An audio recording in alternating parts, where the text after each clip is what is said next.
bienvenue au webinaire dédié aux menaces internes.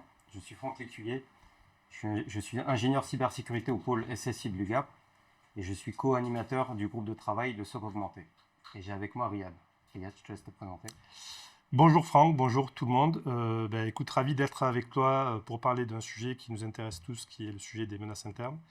Et au-delà de la collaboration qu'on a ensemble avec le groupe de travail sur le SOC. Donc on va aujourd'hui aborder ce sujet-là. Donc je me présente rapidement, je suis Riyad Roubache, CTO, CISO de Tercedia, un peu le papa des offres cyber et DIA chez Tercedia. Donc on va nous détricoter ensemble ce sujet des menaces internes. Et donc, pour poser le cadre, quand on parle de menaces internes, on parle de quoi finalement ? En fait, il y a souvent une méconnaissance, voire une confusion sur ce qu'on va appeler une menace interne. C'est pas juste la personne qui s'est introduite à l'intérieur d'un système qui va essayer de faire des actions malveillantes par définition. On s'aperçoit avec le temps que c'est assez large, finalement, et que la définition la plus simple, c'est que c'est juste un acteur légitime, donc il a les droits sur le système, qui accède à des ressources internes. Et cet acteur-là peut être bien sûr un personnel interne, un prestataire, un sous-traitant aussi. On verra l'importance des sujets autour de la sous-traitance derrière, notamment avec l'impact de NIS2. Et donc, il peut accéder en fait à toute ressource sans éveiller des alertes. Et qui peut commettre des actions qui peuvent être des erreurs, des actions aussi malveillantes, on en parlera aussi. Donc, c'est assez simple finalement comme concept. C'est quelqu'un qui est à l'intérieur de la forteresse, qui a le droit de faire à peu près ce qu'il veut à la forteresse si on n'a pas mis en place les politiques qui vont bien, et qui donc peut causer des dommages au système d'information. Et finalement, ça le rend plus difficilement détectable qu'une menace externe. Effectivement, on a construit depuis très longtemps une stratégie sur le principe de la défense périmétrique. On en parlera beaucoup avec le sujet Zero Trust, ce qui me permettra de commenter ensuite un peu le plan de la présentation qu'on a établi ensemble. Mais effectivement, c'est une menace qui paraît nouvelle. Alors, moi, je suis un ancien de la finance, de l'asset management. Donc, on a, nous, dès les années 2000, compris, ou en tout cas, on a eu des obligations de traitement de ces sujets de menaces internes pour des raisons de délit d'initié, d'escroquerie, etc. Donc, ce n'était pas qu'un sujet pur cyber. Et on s'aperçoit que ça a fortement évolué aujourd'hui. Notamment avec la directive DORA. DORA, qui est l'aboutissement de plusieurs directives. On a eu MIFID 2 avant, il y a eu d'autres MIF 1, des lois anti-blanchiment. Enfin, il y a plein aujourd'hui de règles en Europe, en tout cas, qui obligent à gérer ce risque de la menace interne. Et aujourd'hui, le gros changement de paradigme qu'on a par rapport à l'époque qu'on a connue il y a quelques années, puisque on était à peu près dans les mêmes époques, dans les mêmes endroits, aujourd'hui, on a un impact cyber qui est fort. Pourquoi ? Parce que finalement, tout devient digital, donc tout est digitalisé, et donc le risque qui pèse sur la protection des données et des systèmes est tel que finalement, la menace interne est un risque qui doit être traité comme les autres. Okay. Justement, puisqu'en fait c'est un sujet très très vaste, donc je te propose en fait qu'on parle un petit peu des différentes étapes de notre présentation. Donc on va essayer de la structurer, même si le but pour nous c'est d'avoir des échanges ouverts. Alors on peut être d'accord sur tout ou pas, ça ce sera notre sujet. L'important par contre c'est effectivement qu'on puisse aborder donc, ces différentes thématiques. Donc on vient de parler un peu d'introduction, on va continuer ensuite. On va parler aussi de la culture organisationnelle. Il y a des entreprises ou des organisations ou des systèmes au global qui sont beaucoup plus avancés sur ce principe de menace interne, on verra lesquels, et d'autres qui le sont beaucoup moins, pour des raisons volontaires d'ailleurs ou pas. On va parler aussi de la typologie de ce qu'on va appeler la menace interne. Il y a des entreprises de cyber, notamment le DTEX, qui essaient en fait de référencer tout ça. On parlera bien sûr d'une stratégie de remédiation majeure, en tout cas d'une philosophie qui s'appelle le Zero Trust, qu'on applique quasiment tous les jours au quotidien, et qui s'adresse spécifiquement d'ailleurs à la menace interne. On va bien sûr parler de la donnée, parce qu'on fait tout ça pourquoi ? Pour protéger de la donnée. On héberge de la donnée, on stocke de la donnée, on doit la protéger, on doit la rendre accessible uniquement aux personnes qui ont besoin d'en connaître. Je sais que c'est un sujet qui tient à cœur, donc je te laisserai en parler tout à l'heure.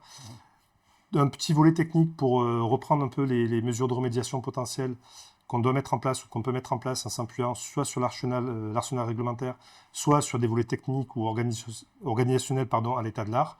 Et bien sûr, le dernier, moi, c'est un sujet pour le coup qui me tient à cœur, c'est l'IA, parce que c'est une vraie nouvelle menace qui aujourd'hui nous impacte fortement, notamment sur ce sujet de menace interne. Voilà, je propose qu'on parle comme ça. Ouais, très bien, très bien. Donc on va passer sur la partie culture. Alors, peut-être on continue sur l'introduction, parce qu'on est passé un peu vite. Quelques chiffres. Ouais, alors les chiffres, moi, j'aime pas trop faire du number dropping, parce qu'on fait du name dropping, on fait du number dropping, etc. Par contre, ce qui est important, c'est que On le sait, tu es un acteur de la cybersécurité, après peut-être tu nous parleras de certaines expériences que tu vis au quotidien du Gap. L'élément humain est une grosse faille, par définition. Involontaire et de plus en plus volontaire. Il y a un coût, alors ça c'est des cabinets qui chiffrent ça, donc les chiffres sont toujours à prendre avec précaution, mais on sait que c'est un impact majeur dans les organisations. Une menace interne mal gérée, donc conduit en général en fait à une cyberattaque réussie, qui conduit forcément à un impact financier, un impact réputationnel, un impact organisationnel, etc. Donc qui est assez long. Et on s'aperçoit malgré tout, tous les outils en fait qu'on met en place, que le délai on va dire, de détection, et là c'est toi l'expert du SOC, donc je te laisserai en parler, est toujours trop important, même s'il est réduit.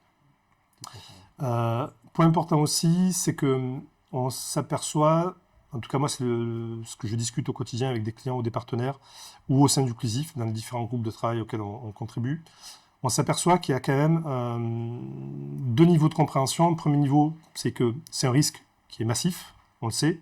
Nous, en tant qu'experts de la cyber, on sait que c'est un risque massif, qui n'est pas toujours bien vu, bien compris par les directions métiers en général. On verra pourquoi plus tard, mais en tout cas, c'est un premier constat. Et le deuxième, c'est que c'est beaucoup plus difficile à détecter qu'une menace externe. Par définition, c'est quelqu'un qui est à l'intérieur du fort, donc qui fait à peu près ce qu'il veut. On met souvent ce que moi j'appelle un seuil de normalité pour détecter un peu les comportements anormaux, etc. Mais ce seuil-là, il va être très, très dur à mettre en place, et en général, quand on est en interne, le seuil est toujours plus élevé. Donc finalement, la latitude d'action entre j'ai le droit de rien faire et je peux faire beaucoup de choses est toujours en fait plus importante quand on est en interne, quand on est en externe. Parce qu'on va baisser, ça va amener plus de faux positifs. Et... Justement, c'est un peu ton sujet, je crois, au quotidien. Oui, on en parlera tout à l'heure, effectivement. Ouais. Après, je te propose, écoute, on va passer sur un petit peu cette partie paradoxe reconnu mais sous-traité. Justement, toi, ton point de vue, alors je vais verser un petit peu rapidement pour poser des questions. Comment vous appréhendez la menace interne au sein de l'UGAP, marché public, enfin, on sait quelle mécanique c'est. C'est quoi un peu ta vision, ton approche ou tes difficultés rapidement, puis après je pense qu'on étendra le sujet. Toujours l'introduction. Oui, tout à fait. Alors on en parlera un peu plus en détail tout à l'heure, mais on essaye de rentrer dans cette philosophie de zéro trust, justement pour ne faire confiance à personne, et finalement c'est comme ça qu'on gère au mieux, enfin qu'on essaye de gérer au mieux en fait la partie menace interne. Et donc ça passe justement par des revues de droit, le principe de moindre privilège, toutes ces choses-là en fait qui vont faire qu'on va avoir un focus, aussi l'envoi de logs dans le SIEM avec des détections qui peuvent être, et de l'automatisation d'alerte, des levées d'alerte. Et c'est comme ça qu'on essaye de traiter au mieux. Mais c'est pas simple, on en parlait, c'est de mettre le curseur au bon endroit en fait, pour ne pas générer trop de bruit. Mais en tout cas, le risque est traité. Il est traité, tout à fait. Voilà, parce que justement, c'est là où je voulais en venir, c'est que malheureusement, alors heureusement, beaucoup d'organisations aujourd'hui comprennent que c'est un risque important. Le problème, c'est que, notamment avec le changement de paradigme lié à l'IA, et donc son impact qui est colossal, l'IA n'est pas encore reconnue. Donc on sent qu'il y a quand même une tendance qui s'améliore sur la gestion du risque interne. C'est pour ça que je voulais un peu avoir ton avis et ce que vous mettez en place effectivement rapidement côté UGAP, parce que c'est un acteur important. Le problème, c'est que malgré tout, on ne va pas jusqu'au bout. Souvent, d'ailleurs, on s'aperçoit que, on parle par exemple de sensibilisation, on a NIS 2 qui va obliger à faire de la sensibilisation à outrance, donc il y a plein d'entreprises qui font de la sensibilisation. Et on n'explique pas, en tout cas, moi, c'est ce que je vois au quotidien, souvent pourquoi on fait de la sensibilisation.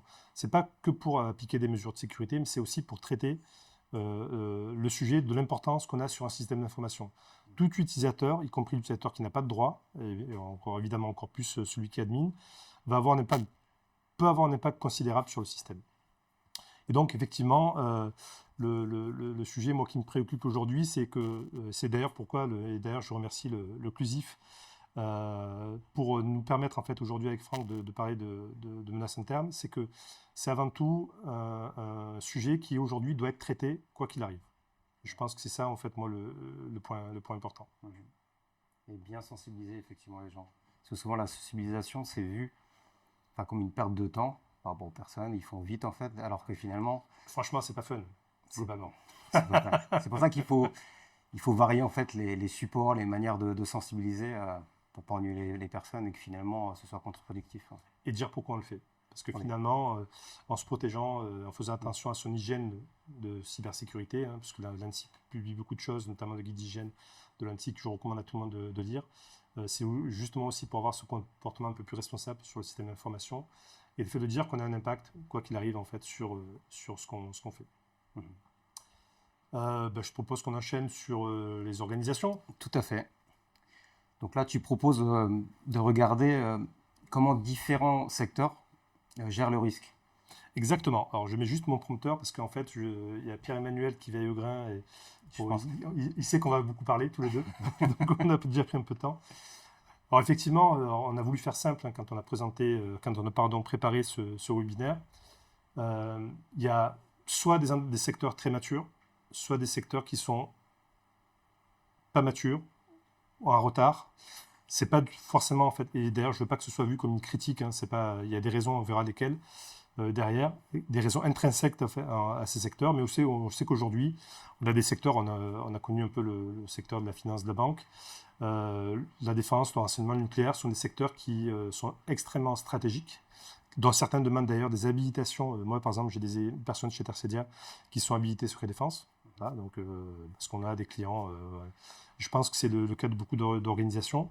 Donc, il y a des secteurs qui, de toute façon, demandent des comptes, mettent en place des mécaniques très précises sur la gestion de ces menaces internes, qui les considèrent d'ailleurs comme une vraie menace, parce qu'on a tous vu des films d'espionnage, on a toujours eu des personnels un peu entre guillemets véreux, corrompus, soudoyés. On verra après dans la suite de la présentation ce que ça représente réellement en fait en chiffres et en particularités très précises. Mais globalement, oui, aujourd'hui, il y a des secteurs qui sont des exemples en termes de gestion de la menace interne, et d'autres qui malheureusement, et là je vais faire un focus sur le secteur de la santé que je connais très bien, puisque le fait qu'on soit certifié HDS nous oblige de toute façon à prendre en compte le sujet des données de santé de manière beaucoup plus importante que beaucoup d'acteurs. Aujourd'hui, il y a toujours une gestion du risque entre un risque patient et le risque en fait cyber.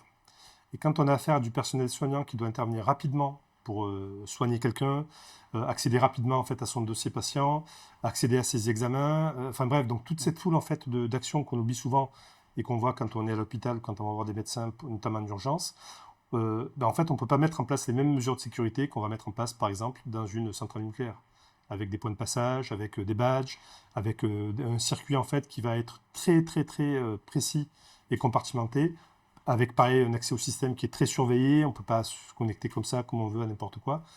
Et donc, du coup, on se retrouve vraiment en fait avec cette différence entre des secteurs qui, par définition, sont obligés de faire un peu de sécurité par défaut et par design, et donc de gérer la menace interne à son plus haut niveau de risque, parce que ce sont des risques stratégiques pour ces organisations-là, et pour les secteurs qui, eux, doivent progresser, et ils progressent. Je ne veux pas brosser un tableau noir, mais aujourd'hui, on voit que dans beaucoup de systèmes qui est un petit peu à la traîne, des investissements sont faits. L'État a mis en place des plans comme le plan CARE, par exemple, donc avec les différentes phases. Des France Relance, France 2030, bien que tu vois, je pense que tu as vu beaucoup passer le gap, qui vont obliger en fait des secteurs qui étaient un peu en souffrance pour des questions de budget, des cultures d'entreprise et d'accès à la donnée rapide, et notamment de la donnée critique. Aujourd'hui, en fait, il y a une progression. Malgré tout, il y a bien ces deux parties-là. Donc, je laisse chacun en fait derrière la caméra se positionner. Est-ce qu'on est en avance, est-ce qu'on est mature ou est-ce qu'on est en retard? Dans tous les cas, aujourd'hui, c'est un risque qu'il faut prendre en compte. Et qu'est-ce que les secteurs matures, en fait, enfin, on va dire, les manières de faire, enfin, qu'on pourrait transposer à ceux qui sont, on va dire, moins matures, en fait, en termes de maturité, peut-être les bases. Exactement, et du coup, comme toute question que tu me poseras aujourd'hui, elle est par définition pertinente. En fait, il faut reprendre les fondamentaux. On ne va pas réinventer le chaud aujourd'hui. Donc moi, j'étais bercé à l'école ISO 27001, HDS, des guides de l'ANSSI, l'inspiration qui est donnée par notamment les travaux du NIST ou d'autres organisations comme l'ENISA en Europe. Donc, de toute façon, aujourd'hui, je crois que tu as deux concepts que tu aimes beaucoup. Besoin d'en connaître, moins de privilèges. Oui, je laisserai le développer plus tard. Mais rapidement, c'est ça. Donc, des revues d'accès périodiques. On n'accède pas à n'importe quoi quand on veut. Donc, dans ces secteurs-là qui sont très matures, il y a une vraie revue d'accès qui est faite, une revue d'habilitation. Il y a bien sûr les principes de RBAC ou de ABAC, donc accès applicatif ou de rôle, qui eux doivent être vraiment basés sur le principe du moins de privilèges. Donc ce dont j'ai besoin au minimum pour pouvoir travailler, mais pas plus. Mhm. La séparation des fonctions. Alors moi, j'ai connu dans la finance les fonctions qui étaient, on va dire, front-middle. Donc, je suis capable de générer un ordre de trade et je suis capable de le valider. C'est l'affaire Kerviel. Voilà, pour faire très rapide, je ne vais pas rentrer dans ce débat dessus. Sauf que dans ces secteurs-là, en fait, on a des fonctions, on a des périmètres. Donc, il y a des revues d'habilitation qui s'assurent qu'on accède bien, en fait, par rapport à notre fonction, le bon périmètre. La partie comportementale, notamment sur tout ce qui est détection et gestion des écarts de comportement, d'action, etc. Sachant que là, aujourd'hui, c'est les outils que tu mets en place au quotidien. Ça ne va pas s'inventer. Il y a des outils. On ne peut pas faire sans outils. Pour le coup, si on veut faire de l'UEBA, on ne va pas le faire en disant au doigt mouillé, il a accédé à ce répertoire, c'est pas normal. Déjà, on ne le saura pas. Et même si on fait de la surveillance approfondie, on aura du mal à le détecter. Donc, il y a des outils à mettre en place. Il faut mettre en place des politiques qui vont permettre justement de faire ce suivi comportemental qui est vachement important. Et un dernier point, alors c'est le point qu'on aura du mal à faire changer, je pense. Je ne sais pas si tu es d'accord avec moi. La culture du signalement. Alors, je m'explique. On a tous été traumatisés par la Deuxième Guerre mondiale et donc avec ce principe un peu de collabo, etc. Enfin, et qui a été terrible pour l'histoire de la France et pas que pour la France d'ailleurs, pour d'autres pays.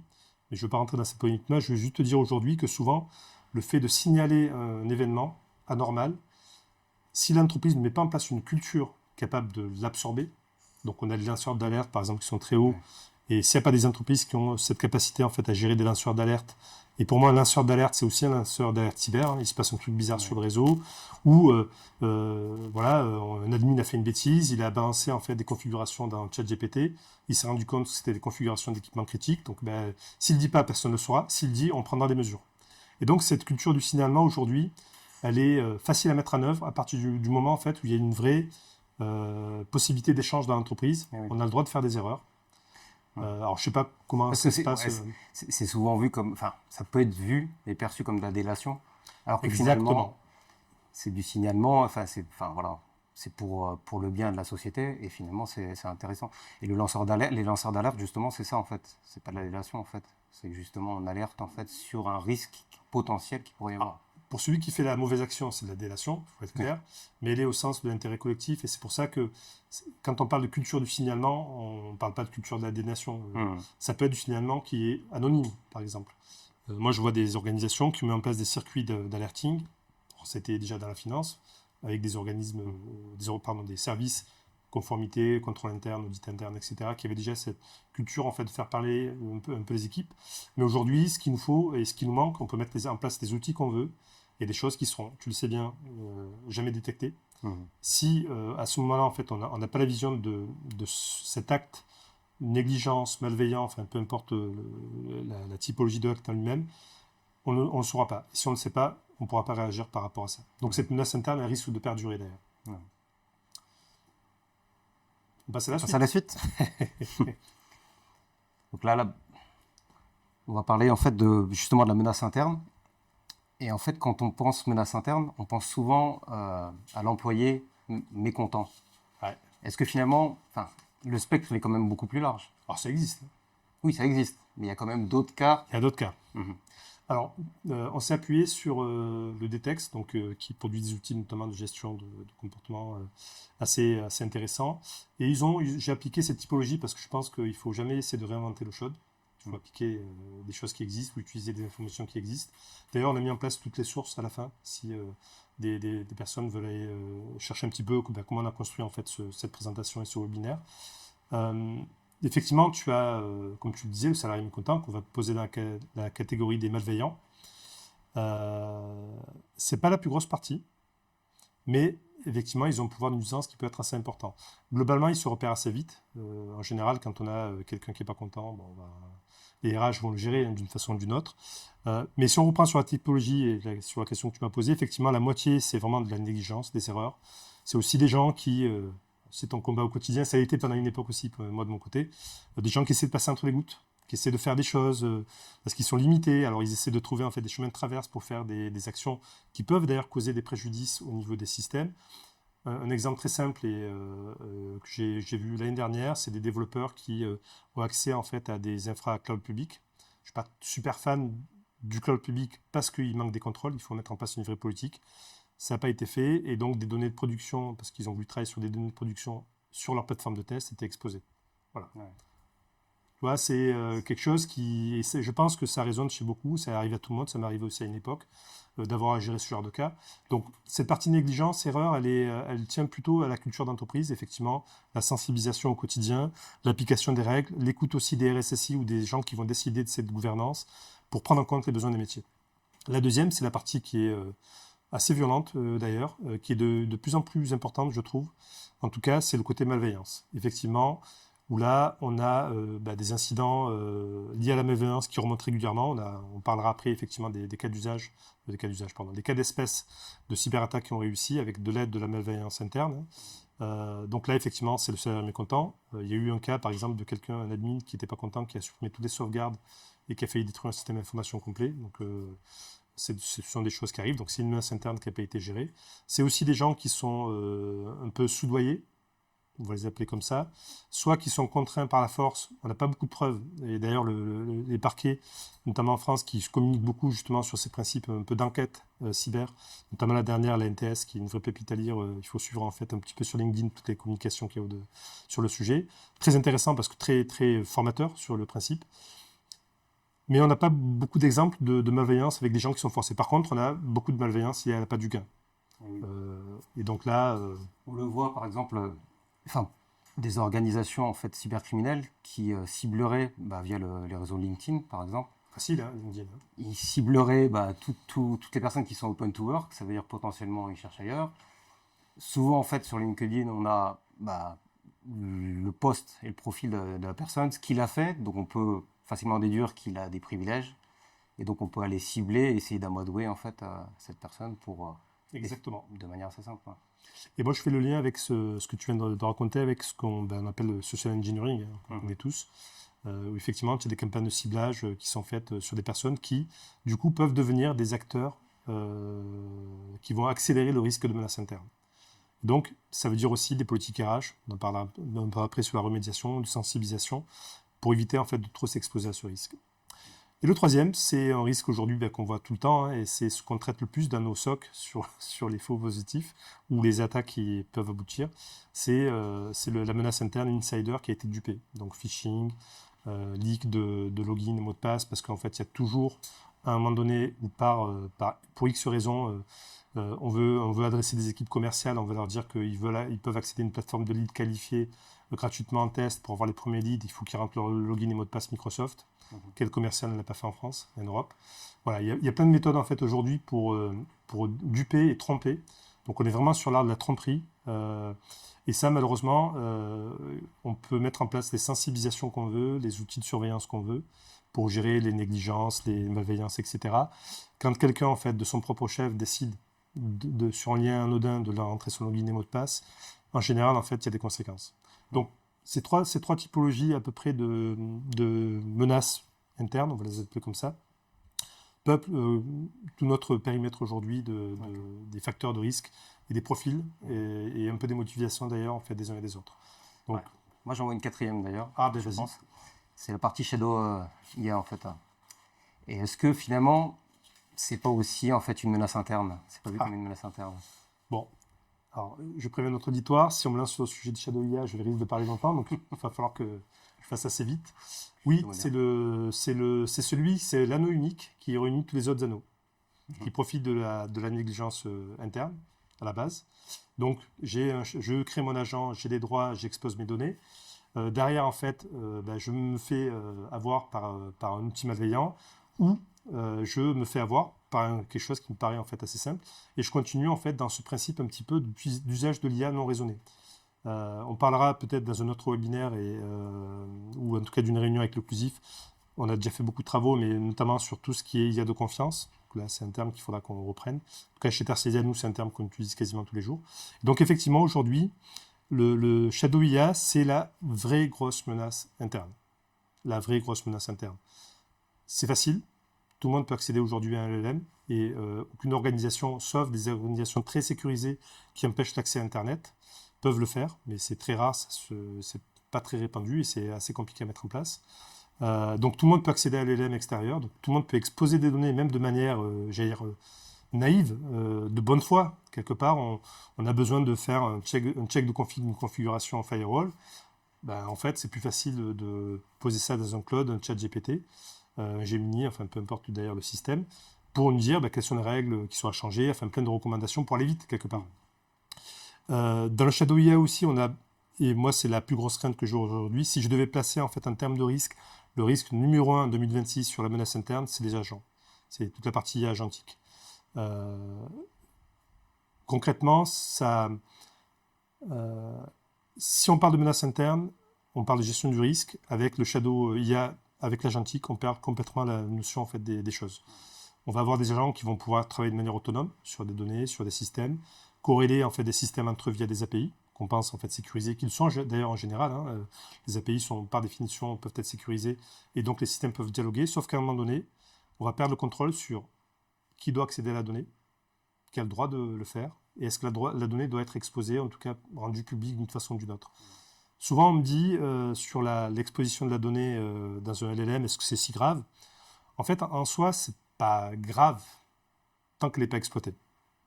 Alors, on va me dire, oui, mais dans un LLM, c'est des grands lacs de données, c'est des gros systèmes. Oui, c'est vrai. Le jour, en fait, il y a une fuite de données en fait, d'un LLM, et il y en aura, et il y en a déjà eu, en tout cas sur du lab. Ces données seront exposées. Donc, elles seront utiles. Et derrière, grâce à l'IA, on peut corréler une masse de données colossale pour arriver en fait à la fin à des informations qui sont des informations classifiées, sensibles, stratégiques, confidentielles, etc. Donc, sur le Shadow AI, pour moi, aujourd'hui, c'est un risque qui doit absolument être traité en parallèle, voire en avance de phase, de la mise en place de tout système d'IA interne à une entreprise. Et en plus, si une organisation interdit, comme c'est le cas pour certaines, l'usage de l'IA de l'entreprise, si on ne met pas en place toutes les politiques de restriction, Cloudflare fait ça, mais je ne vais pas faire du name dropping, mais il y a beaucoup d'outils, Shield AI par exemple, qui est chez Exatrust, ils vont mettre en place des outils de surveillance en fait, de cette sortie de données en fait, de la IA, mais si on met pas ça en place, rien n'empêche en fait un collaborateur d'utiliser sur son téléphone personnel, en utilisant des données de l'entreprise, et donc de faire ce qu'il a à faire, parce qu'il pense qu'il en a besoin. Et si l'entreprise ne met pas en place une mécanique justement de mise à disposition de ressources IA qui tiennent la route par rapport aux besoins, quoi qu'il arrive en fait, il y aura du Shadow IA, obligatoirement. Et sur l'agentique aujourd'hui, comme tout le monde parle d'agents, donc c'est un phénomène nouveau, toutes les plateformes d'agentique aujourd'hui qui sont disponibles, Dust, etc., enfin il y en a un paquet, elles doivent en fait aujourd'hui, Zephyr, Aureus, enfin, en France il y en a beaucoup, souveraines, qui sont vraiment... sauf que derrière, la souveraineté, ou en tout cas la promesse de valeur d'une plateforme, ne peut pas en fait gérer le risque à la place de l'organisation. Donc si on ne met pas en place des garde-fous, alors il y a le système de guardrails dans l'IA en interne, sur les systèmes d'IA, de LLM, de l'inférence, etc. Par contre, il faut mettre des garde-fous aussi sur l'usage de l'agentique. Et donc pour moi aujourd'hui, on ne l'a pas mis effectivement dans la présentation comme ça sur les acteurs, parce qu'en fait, ils représentent tous les acteurs potentiels. C'est facile de duper une IA aujourd'hui. Un agent, il doit répondre en fait à des inputs. Voilà, on sait faire. Il y a des gens qui savent faire, on sait faire. Donc malveillance, c'est utilisé en fait au quotidien par des cyberassaillants, et la négligence, on vient d'en parler. Okay. Moi, je te propose qu'on avance. Oui, parce que sinon, effectivement, on pourrait rester des heures à parler de ça. Alors, c'est un petit exemple rapide parce que c'est un truc qui était fun. Je ne sais pas si vous avez entendu parler, tu as entendu parler des travailleurs nord-coréens qui se faisaient embaucher en étant donc, des experts IT sur des entreprises qui ne font pas une qualification très forte au niveau des profils. On verra après à la fin sur les remédiations, où ils pouvaient tromper facilement via du deepfake, via de reproduction de voix, etc. Évidemment, sa falsification de CV, l'entretien technique avec 2 ou 3 IA, donc ChatGPT, Gemini pour répondre aux questions super vite, etc. Et donc, en fait, ça a été détecté par pas mal de groupes étatiques, d'abord aux États-Unis, un peu en Asie, mais surtout aux États-Unis, puis maintenant en fait en Europe. Et la DGSI, par exemple, surveille ça de près, évidemment, et sur Fate, tu as parlé tout à l'heure en fait, du ciblage de chercheurs, de profils sur LinkedIn intéressants. La même chose en fait, pour des chercheurs français qui ont des données souvent confidentielles, des programmes de recherche. Donc il y a toutes ces approches-là. Mais en fait, aujourd'hui, avec l'IA, on arrive à un niveau de tromperie, quelque part, de mystification, voilà, c'est le mot que je cherchais, qui devient assez impressionnant. Demain, tu peux te faire passer pour le patron du Gap. Oui, c'est ça. Et si tu connais un peu l'intérieur, je suis sûr que ça marcherait. Oui, c'est sûr. On va passer les chiffres parce qu'en fait, ça fait beaucoup de chiffres. Zero Trust, c'est là où je voulais en venir, c'est ça. Exactement. Parce que finalement, tu fais le parallèle à très juste titre, entre menace interne et zéro trust. Et au final, on en revient toujours au même, c'est que le zéro trust, on voit souvent ça comme finalement par le biais de la menace externe. Mais au final, le zéro trust, c'est on fait confiance à personne, que ce soit en interne ou en externe. On a sorti une série d'articles avec les équipes Tercedia sur la philosophie Zero Trust, l'état d'esprit Zero Trust. Tout le reste ne sont que des mesures techniques. Donc c'est un vrai état d'esprit. Oui, c'est ça. C'est pas une question de technologie, c'est vraiment une manière de penser la La technologie, sécurité. elle va bouger tout le temps. Donc, après, ce sont les périmètres techniques, le réseau avec du SD-WAN, avec du SASI. Après, on peut enfin avoir des politiques d'habitation beaucoup plus évoluées avec des outils qui font aussi du DLP ou de l'IAM, ou des choses comme ça. Donc, effectivement, moi, quand je pense Zero Trust, je pense toujours menace interne en premier. Systématiquement. Pourquoi ? Parce que on en parlait en préparant ce webinaire. Le Zero Trust, c'est quoi en langage courant ? C'est l'aéroport. Donc, je dois prendre un vol pour aller aux États-Unis. J'arrive à l'aéroport. Je passe le portique de sécurité. Les gens fouillent mes bagages. Les bagages partent en soute. Alors, déjà, je vais prendre mon billet ou je mets mon bagage en soute. Donc, j'ai un premier contrôle. Ensuite, je passe la sécurité. J'ai un deuxième contrôle. Ensuite, je passe les douanes, enfin la police des frontières. J'ai un autre contrôle. Avant d'embarquer dans l'avion, j'ai un autre contrôle. Dans l'avion, je suis à peu près peinard. On peut me demander mon billet si le personnel de bord peut avoir un doute, mais c'est quand même très rare maintenant. J'arrive en fait à destination et je refais le même processus quasiment en fait à l'inverse. Donc les aéroports ont mis en place depuis très longtemps, donc là on est sur des secteurs stratégiques, donc des entreprises un peu matures, hein, comme on l'a vu au début, qui vont mettre en place des mécaniques où une fois que tu es rentré dans le fort, ben, on ne te fait pas confiance pour autant. Tu peux en fait être n'importe qui. Contrairement en fait au train, où par exemple, on a pris le train ce dernier jour ensemble, hein, du sud vers le nord ou le nord vers le sud, en fait c'est ton billet, tu passes ton portique de billet, on ne contrôle pas ton identité, tu rentres dans le train. Alors, il faut juste que tu sois à ta place, et en gros si tu es à ta place, personne ne va s'inquiéter de ta présence. Donc ça c'est la différence entre la défense périmétrique qu'on a tous mis en place, sur laquelle on travaille aujourd'hui, qui est toujours indispensable, qui est nécessaire mais qui n'est pas suffisante. Et le Zero Trust aujourd'hui, c'est effectivement la possibilité pour une organisation de s'assurer qu'à chaque étape d'accès à une donnée ou à un système donné, on puisse s'assurer que la personne a le privilège pour le faire et a le besoin d'en connaître. On en revient toujours aux deux fondamentaux. Exactement, tout à fait. C'est quelque chose qui est important. Et alors, ce qu'on voit souvent, et moi ce que j'entends, c'est que finalement le RSSI il est souvent vu comme un frein au business. Et ça, alors, disons que c'est toujours le cas. Tu peux le dire, c'est Ouais, un frein au business. c'est un frein au business. Selon les métiers. Voilà. Il y a un peu plus de prise de conscience. D'ailleurs, on le voit, le RSSI est souvent en fait dans les COMEX ou les CODIR en fait.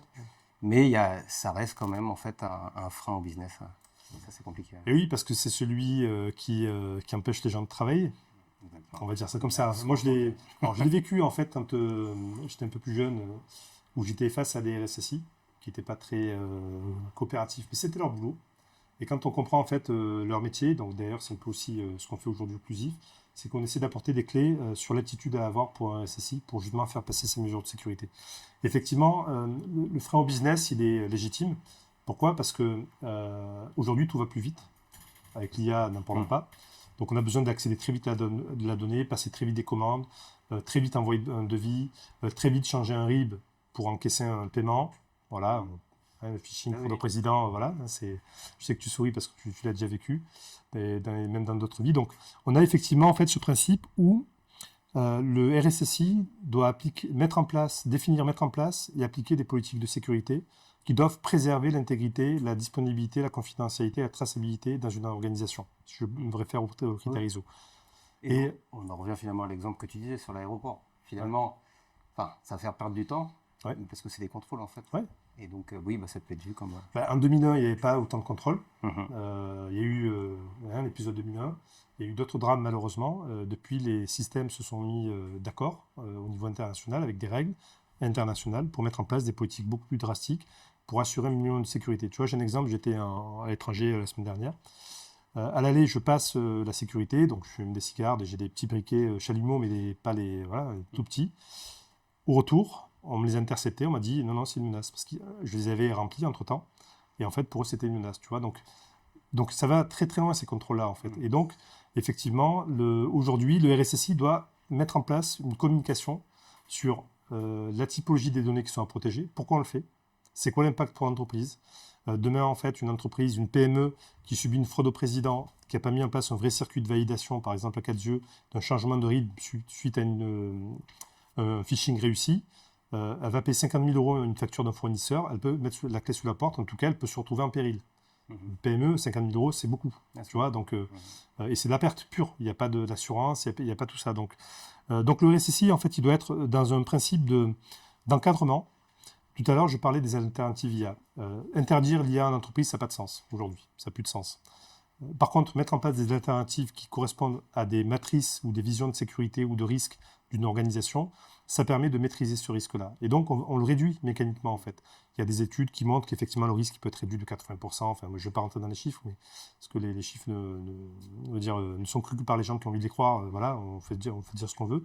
Mais par contre, on s'aperçoit que si le RSSI est là pour encadrer les activités métiers là où il y a du risque, donc on reprend la base du métier, analyse de risque, plan de remédiation, respect des mesures réglementaires, des mesures techniques, etc. Donc, le métier de RSSI aujourd'hui qui a, je trouve, beaucoup de valeur et qui est encore assez trop méconnu de mon point de vue. Si le métier en fait comprend en fait qu'il est là aussi pour répondre à un besoin métier, mais de l'entreprise, il n'est pas contre les métiers. Donc je pense que c'est ça en fait aujourd'hui qui commence à être intéressant. Voir en tout cas, moi ma vision, elle est simple, c'est un frein au business si ça doit représenter un risque par rapport à l'entreprise. Donc ça veut dire qu'il faut mettre en place beaucoup de choses et notamment gérer la menace interne. Parce que pour moi, c'est l'un des risques les plus importants et c'est le plus difficile à gérer pour un RSSI. Donc ouais, c'est pas forcément interdire, c'est plutôt mieux contrôler. Exactement. Et expliquer, sensibiliser en fait. C'est plus facile quand tu autorises, tu réduis un petit peu, mais que tu gères ton risque avec ce qu'il faut, en termes de mesures techniques, organisationnelles, autres, on verra après. C'est plus facile de dire non, à un moment donné, de dire non, là, c'est vraiment pas possible, parce que, je t'explique pourquoi, mais ça, c'était autorisé, plutôt de dire non à tout, ou à la fin, de toute façon, quand tu dis non à tout, les gens vont trouver des contournements dans tous les sens. Et donc, on produit le shadow IT, le shadow IA, etc. etc. Ouais, et on nourrit la menace interne. Ouais. Voilà. Puis, un point important, pour que ça marche, il faut que le RSSI, en fait, il ait cette philosophie et se basant notamment en fait sur ce que fait de mieux le Zero Trust, sur une vision en fait de surveillance en continu, sur le fait d'expliquer qu'effectivement c'est pas parce qu'en fait on est au marketing par exemple qu'on doit accéder à toutes les ressources documentées de l'entreprise parce qu'on a besoin des données en fait. Et là c'est là où il y a tout ce travail de sensibilisation aussi autre que la sensibilisation purement cyber sur les vrais enjeux et donc on revient en fait au point sur la gestion de la donnée, je pense, et c'est ce qu'on va peut-être aborder. Exactement, Voilà, tout à fait. Transition. Une belle transition. Donc justement par rapport à la donnée, on va peut-être le slide. Donc en fait par rapport à la donnée, alors justement je peux bien en parler parce que on est en parler parce que je sais que c'est un sujet qui tient à cœur. On est en pleine réflexion là-dessus, enfin plein travail dessus. C'est finalement la donnée, c'est le nerf de la guerre, c'est ce qui est ciblé par les attaquants. Et au final, on peut mettre en place des mécanismes de protection de la donnée, mais il faut savoir en fait ce qu'on protège, ce qui est sensible, ce qui ne l'est pas. Et ça, en fait, ça passe par aller interroger les métiers pour leur demander en fait quelle est votre donnée sensible. Et après, en fait, on va rentrer dans un mécanisme de classification de la donnée. Et une fois que ce sera classifié, on pourra après mettre en place des mécanismes de DLP, notamment pour pouvoir éviter cette fuite de données-là. Et puis, il y a un autre cas de figure, moi je le vois par rapport à l'UGAP, c'est qu'il y a la classification. Oui, il y a la classification de la donnée et il y a aussi le cycle de vie de la donnée. Je prends l'exemple d'un marché. Quand le marché n'est pas encore sorti, il se retrouve, c'est de la donnée ultra confidentielle, mais une fois qu'il a été publié à l'extérieur, ça devient de la donnée publique. Et ça, au-delà du fait qu'il y ait de la classification, il y a aussi le cycle de vie de cette classification dans le temps.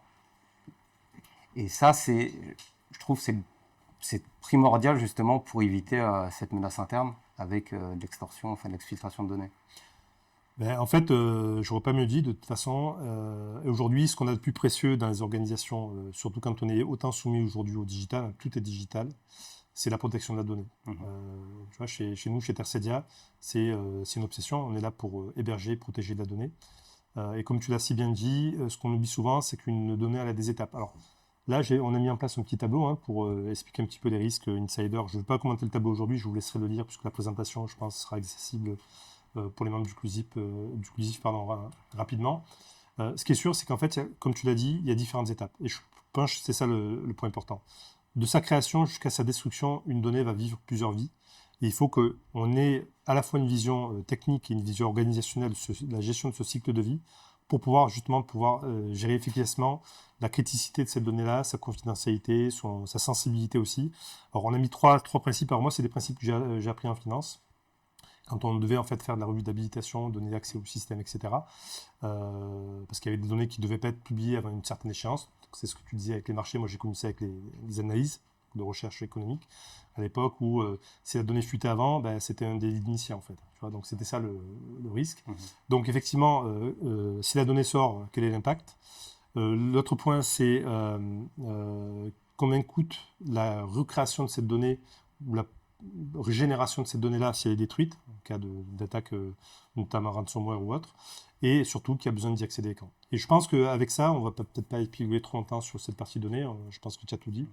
Il faut avoir cette vision de cycle de vie, de différentes étapes, et l'appliquer à n'importe quelle partie du système d'information, y compris d'IA.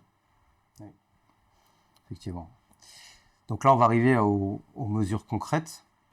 Donc je sais que tu insistes beaucoup sur l'articulation entre la partie technique et la partie organisationnelle. Oui. Est-ce que tu peux nous en dire plus? C'est deux jambes, hein. Oui. En fait. Tu vois, donc on a besoin des deux jambes pour avancer, voire même pour courir. Si on n'a qu'une jambe, l'autre ne marchera pas. Je prends l'exemple des mesures, moi je l'ai vécu, hein, des mesures organisationnelles très lourdes, qui dépendent d'équation avec ce qu'on pouvait faire au niveau technique. Ça ne peut pas marcher. Ça ne marchera pas d'ailleurs du tout. Pourquoi? Parce que, d'un côté, on pensera que les mesures, parce qu'elles ont été décidées et lancées, donc elles vont être appliquées. Derrière, en fait, on ne met pas en place au niveau technique ce qui va être acceptable, faisable, que ce soit au niveau risque, au niveau budget, au niveau organisation des équipes, compétences, expertise, etc. Donc, pour moi, les deux sujets doivent être traités ensemble. Les nouvelles générations de RSSI, aujourd'hui, le font. De plus en plus, et même dans une organisation avec des équipes qui ont plutôt une sorte de sécurité opérationnelle, elles ont tendance en fait à faire évoluer ou discuter beaucoup avec les structures RSSI pour justement en fait arriver à une organisation qui permette d'avoir quelque part la loi et le décret d'application. Donc pour moi c'est le meilleur système. La loi c'est la gouvernance, la PSSI, les différentes chartes IA, les chartes éthiques des administrateurs, etc. Mais il faut qu'elle puisse ensuite être déclinée en mesures techniques d'application qui vont permettre en fait de répondre aux problématiques. Et là, si on parle aujourd'hui de la menace interne, c'est des mesures que tu connais par cœur, hein, parce que tu les as subies, tu les as mis en place, tu les as vécues, pareil. Il n'y a pas de 36 mesures à mettre en place non plus. Je pense qu'aujourd'hui, comme on sait qu'on doit protéger de la donnée, qu'on doit protéger les accès, donc il y a les bastions, on parle de PAM, hein, Privilege Access Management. On va aussi discuter sur, vu qu'on est sur différentes strates de confiance, donc on est en zéro trust, donc de non-confiance, on peut en fait se louper sur des privilèges. Par contre, ce qui va être intéressant ensuite, et moi j'ai eu le cas il y a 2 ans, petit aparté rapide, juste après le Covid, 2022, donc 4 ans, un client qui avait une solution Varonis, pour ne pas la nommer, qui a eu une grosse alerte en fait sur une suppression massive de données de recherche, une boîte un peu sensible. Donc il nous a appelé, je suis intervenu, j'ai discuté avec lui, et c'était en fait une doctorante qui avait fait une erreur, ou pas, parce qu'en fait elle n'est pas restée longtemps, donc j'ai pas suivi la fin de l'histoire, mais ça ne me regardait pas trop. Par contre, ce qui est sûr, c'est qu'elle avait bien les accès qui avaient été mis en place, sauf qu'elle avait des accès dans un groupe sur lequel elle avait beaucoup trop de pouvoir. Et en fait, ce n'était pas des données qui ont été supprimées, elle avait déplacé des données dans un répertoire. Accidentellement ou pas, l'histoire pour moi restera inconnue. Donc ça veut dire qu'effectivement, on a bien une vision accès privilège, ensuite détection des comportements, donc avec des outils, tu parlais de DLP, derrière, donc à la fois comportemental, protection classique, hein, EDR, SIEM, tu parlais de corrélation, ou d'autres outils spécifiques en fait, à cette partie UEBA, il y en a quelques-uns.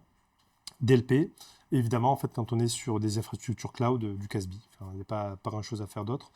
Il y a plein d'outils, hein, on peut aller sur plein d'acronymes. Le but, c'est pas aujourd'hui de faire du name dropping sur toutes les technologies, mais c'est de dire qu'effectivement, il y a bien en fait, un volet organisationnel. Moi, je parle beaucoup de sensibilisation et de formation. D'acculturation quelque part, et c'est de la répétition.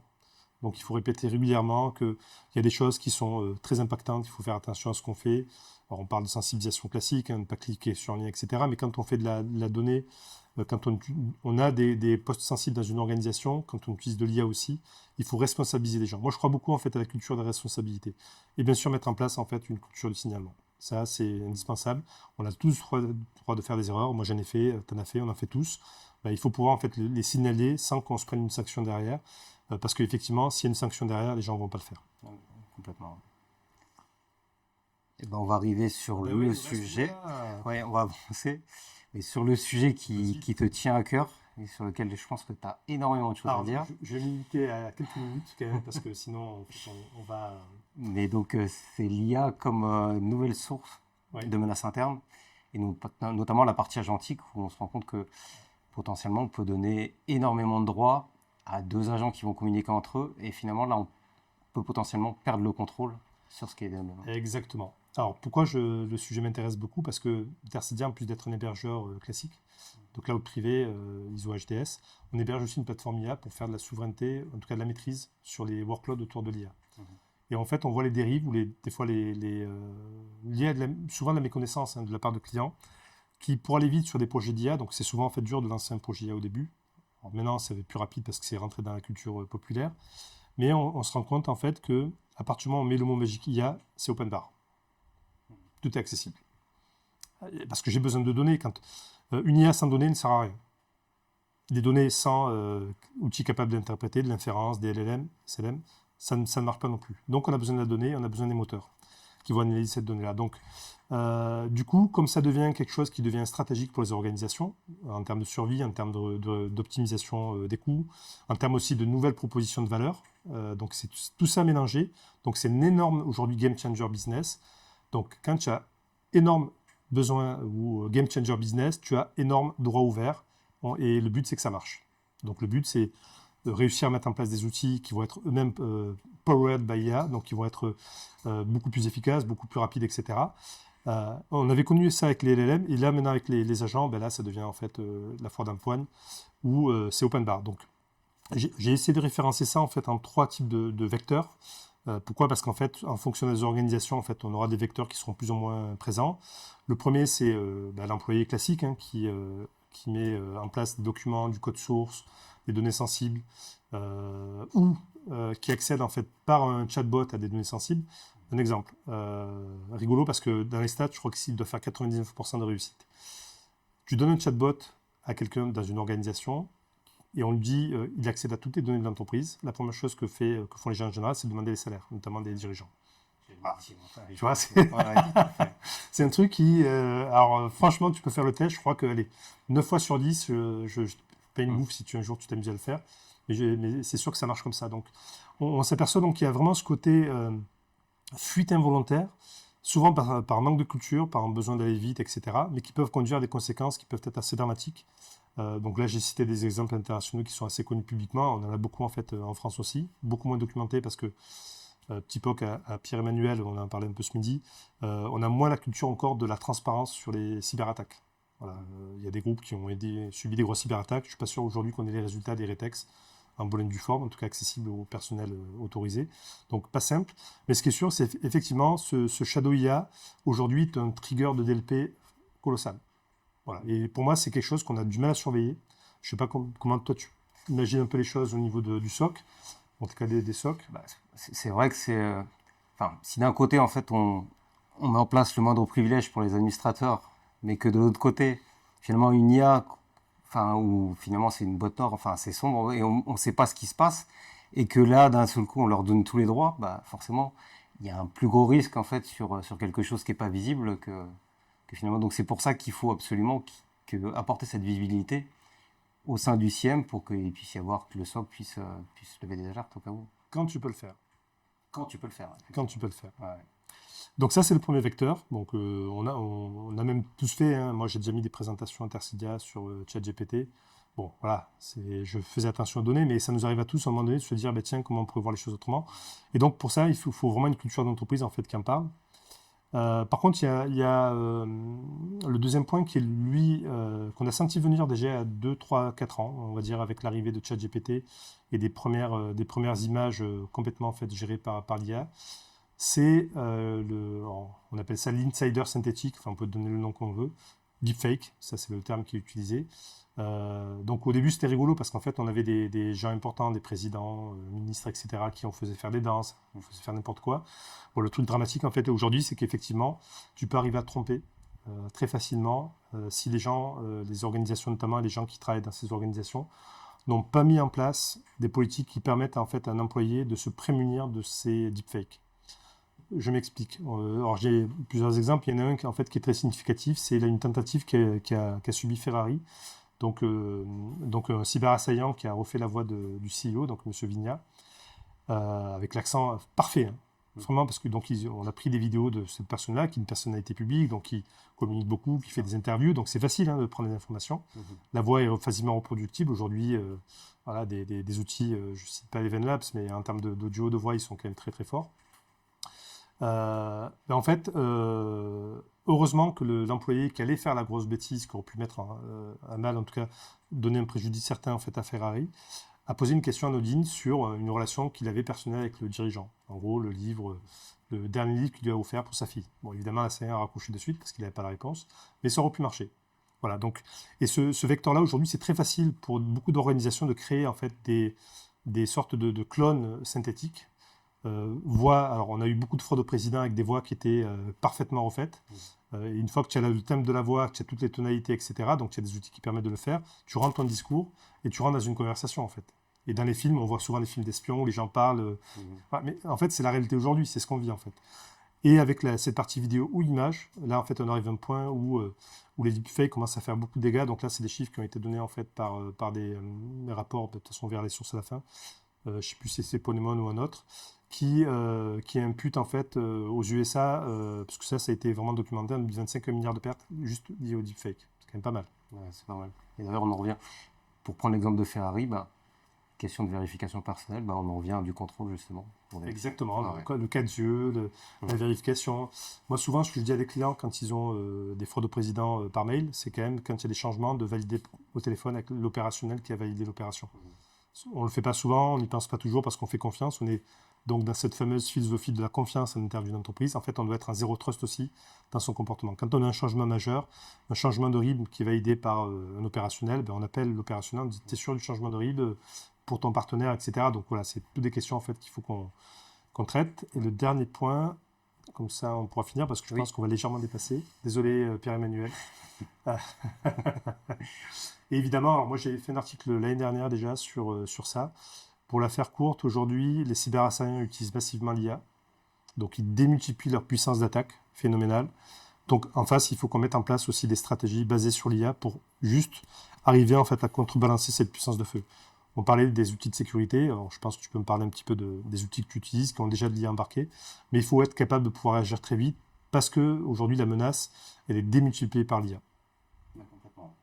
Et alors, face aux 3 vecteurs que tu as indiqués, est-ce que tu as des recommandations concrètes que tu pourrais donner En fait, j'ai dressé une série de recommandations parce qu'on essaie de les appliquer au quotidien. Ce n'est pas toujours facile.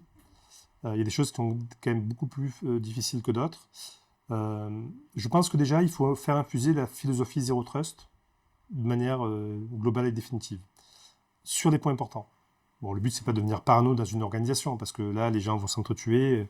Voilà, à l'époque, j'étais plus jeune, je jouais à des jeux de rôle, justement, Paranoia, par exemple, pour pas le nommer, qui reproduisait un petit peu le modèle d'IBM et avec les couleurs et les gens qui devaient... Le but, c'est pas d'arriver à ça.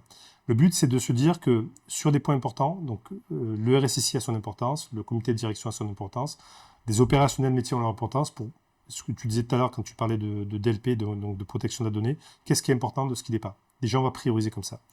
Ensuite, interdire pour interdire, ça ne fonctionne pas. Donc, il faut qu'il y ait des alternatives. Sur l'IA, aujourd'hui, si on interdit des chatbots ou des LLM et qu'on ne met pas en place en fait, des chatbots d'entreprise, des racks d'entreprise, voilà, peu importe le nom, ça ne marchera pas non plus. Il y aura forcément du shadow IA, donc il y aura forcément de la fuite de données, des comportements qui seront d'ailleurs, avec le temps, entraînés à devenir de plus en plus malveillants par définition.